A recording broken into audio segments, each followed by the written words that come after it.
LDF സർക്കാരിനെ നവകേരള യാത്രയ്ക്കിടെ ആലപ്പുഴയിൽ യൂത്ത് കോൺഗ്രസ് പ്രവർത്തകരെ മർദ്ദിച്ച കേസിൽ മുൻ മുഖ്യമന്ത്രിയുടെ ഗവൺമെന്റുമാരുടെ മുൻകൂർ ജാമ്യാപേക്ഷ ഇന്ന് കോടതിയിൽ. ആലപ്പുഴ മജിസ്ട്രേറ്റ് കോടതിയിലാണ് അനിൽകുമാർ, സന്ദീപ് എന്നിവരുടെ മുൻകൂർ ജാമ്യാപേക്ഷ പരിഗണിക്കുന്നത്. അതേസമയം മർദ്ദനമേറ്റ എ.ഡി. തോമസ്, MLA അജയ് ജുവൽ കുര്യാക്കോസ് എന്നിവർ കേസിൽ കക്ഷി ചേരും.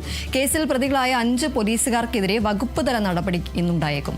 വിവരങ്ങളുമായി ആന്റണി ജിസ്റ്റർ ചേരുന്നു. ആന്റണി, ഈ ഒരു ഗവൺമെന്റുമാരുടെ ഈ ഒരു മർദ്ദനത്തിൽ അല്ലെങ്കിൽ കോൺഗ്രസ് പ്രവർത്തകരെ മർദ്ദിച്ച സംഭവത്തിൽ ഇന്ന് ഈ ഗവൺമെന്റുമാർ മുൻകൂർ ജാമ്യാപേക്ഷ നൽകിയിരുന്നു. അത് ഇന്ന് പരിഗണിക്കുകയാണ്. അതുപോലെ തന്നെ ഈ ഒരു ഉദ്യോഗസ്ഥർക്കെതിരെ, പോലീസുകാർക്കെതിരെ വകുപ്പ് തല നടപടി ഉണ്ടാകാനുള്ള ഒരു സാധ്യതയുമുണ്ട്. ഈ സസ്പെൻഷൻ അടക്കമുള്ള നടപടിയിലേക്ക് കടക്കാനാണോ സാധ്യതയുള്ളത്? എന്തൊക്കെയാണ് മറ്റു വിവരങ്ങൾ?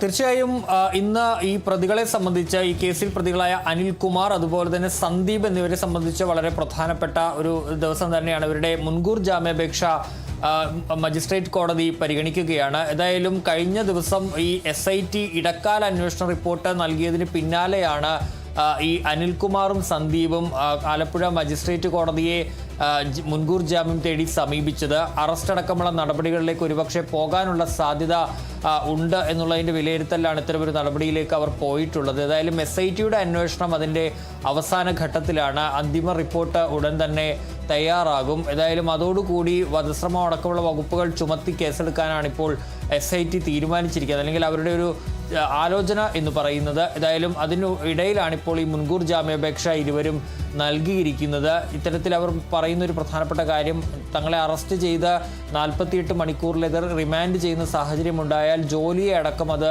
ബാധിക്കുമെന്നതൊക്കെ ചൂണ്ടിക്കാട്ടിക്കൊണ്ടാണ് ഇരുവരും ഈ മുൻകൂർ ജാമ്യാപേക്ഷ നൽകിയിരിക്കുന്നത്. ഏതായാലും മുൻകൂർ ജാമ്യാപേക്ഷ ഇന്ന് പരിഗണിക്കും. മറ്റു പ്രതികളും മുൻകൂർ ജാമ്യം തേടി ഇപ്പോൾ കോടതിയെ സമീപിക്കാനുള്ള ഒരുക്കത്തിലാണ്. 3 പേരെയാണ് പുതിയതായി ഈ കേസിൽ പ്രതികളാക്കിയിരുന്നത്. അരുൺ, വിപിൻ, ഷൈജു എന്നീ പോലീസുകാരെ.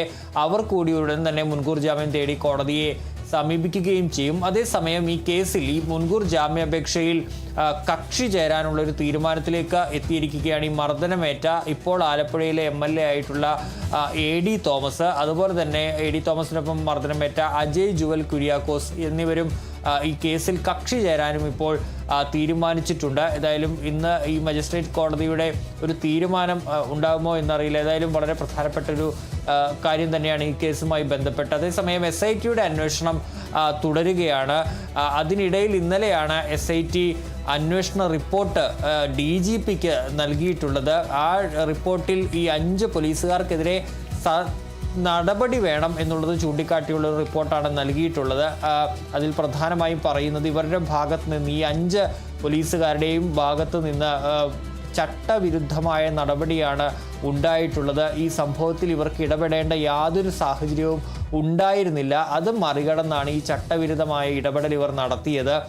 ഇവർക്കെതിരെ ഈ കുറ്റകൃത്യം നിലനിൽക്കും, വധശ്രമം അടക്കമുള്ള വകുപ്പുകൾ ചുമത്താം എന്നും ഈ റിപ്പോർട്ടിൽ പറഞ്ഞിരുന്നു. മാത്രമല്ല ഇവർക്കെതിരെ സസ്പെൻഷൻ നടപടികളിലേക്ക് പോകണമെന്നുള്ളൊരു ശുപാർശ കൂടി ഈ റിപ്പോർട്ടിലുണ്ട്. അതിൻ്റെ അടിസ്ഥാനത്തിൽ വകുപ്പ് തല നടപടി ഇവർക്കെതിരെ ഉണ്ടാകുമെന്നുള്ളത് തന്നെയാണ് ഉറപ്പിക്കാൻ കഴിയുന്നത്. പക്ഷേ അതെപ്പോഴുണ്ടാകുമെന്നുള്ളതാണ്, ഒരുപക്ഷെ ഇന്ന് തന്നെ ആ നടപടി ഉണ്ടാകാനുള്ള സാധ്യത ഉണ്ട് എന്നുള്ളതാണ്. DGPയുടെ അടുത്തേക്ക് ആ റിപ്പോർട്ട് ഇന്നലെ തന്നെ SIT ഇമെയിൽ മുഖേന അയക്കുകയും ചെയ്തിരുന്നു. ഏതായാലും ആ നടപടിയും ഇന്ന് ഈ കേസുമായി ബന്ധപ്പെട്ട് ഉണ്ടാകും. അതിനിടയിൽ ഈ കേസ് ഡയറി തിരുത്തിയതുമായി ബന്ധപ്പെട്ട് അതിലും പരിശോധനകൾ തുടരുകയാണ്. ഇക്കാര്യത്തിൽ ഉടനെ നടപടി ഉണ്ടാവുകയില്ല ADGP MR അജിത് കുമാറിനെ. പക്ഷേ അതിൽ കൂടുതൽ അന്വേഷണം ഇപ്പോൾ അന്വേഷണ സംഘം നടത്തിക്കൊണ്ടിരിക്കുകയാണ്. എന്തായാലും ഈ കേസിൽ വളരെ പ്രധാനപ്പെട്ട ഒരു ദിവസം തന്നെയാണ് ഇന്ന്. ഈ പ്രതികളുടെ മുൻകൂർ ജാമ്യാപേക്ഷ കോടതി പരിഗണിക്കുന്നു. അനിൽകുമാർ, സന്ദീപ് എന്നിവരുടെ മുൻകൂർ ജാമ്യാപേക്ഷയാണ് പരിഗണിക്കുക.